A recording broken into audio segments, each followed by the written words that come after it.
This channel does not promote any violent, harmful, or illegal activities. All content provided by this channel is meant for an educational purpose only. আসানসোলের কুলটি বিধানসভার নিয়ামতপুর ছট ঘাটের সৌন্দর্যকরণ এবং সিঁড়িঘাটের কাজ দীর্ঘদিন থেকে আটকে ছিল। এই কাজটি বিজেপির বিধায়ক ডক্টর অজয় কুমার পোদ্দার তার বিধায়ক ফান্ড থেকে এলট করিয়েছিলেন, কিন্তু তখন রাজনৈতিক কারণে সেই কাজটি করা সম্ভব হয়নি বলে বিজেপির অভিযোগ ছিল। এরপর রাজ্যে সরকার বদল হয়, আসে বিজেপি সরকার। অতএব এইবার কাজ করতে আর বাধা নেই। আজ বিকেল 5টায় কুলটি বিধানসভার বিজেপি বিধায়ক ডক্টর অজয় কুমার পোদ্দার সেই স্থগিত হয়ে যাওয়া কাজের আজকে শুভ সূচনা করলেন।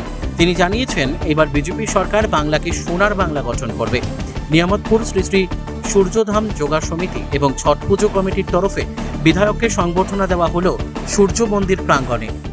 5 লাখ টাকার যে পেন্ডিং ছিল সে কাজটা এখন শুরু হলো। এটা কোন ফান্ড থেকে করা হয়েছে? এটা বিউবি এমএলএ লেড ফান্ড থেকে। আচ্ছা, অভিযোগ আসছে এই কাজটা বহু পুরনো, মানে অনেক দিনের কাজ, এটাকে আটকে দেওয়া হয়েছিল, কি বলবেন? ওটা তো এদের রীতি, ওটা তো কোনো নতুন জিনিস নেই। ভয়মুক্ত বাংলা করার জন্য আমরা এগিয়েছি। জয় শ্রীরাম বলে জয় হয়েছে, আবার মানুষের জয় হবে। মানুষ নিজে কাজ ভয়মুক্তভাবে করবে, স্বতন্ত্রভাবে যদি মানুষ কাজ করে বাংলাকে সোনার বাংলা আমরা গঠন করতে পারবো। কাজ করতে শুরু হবে,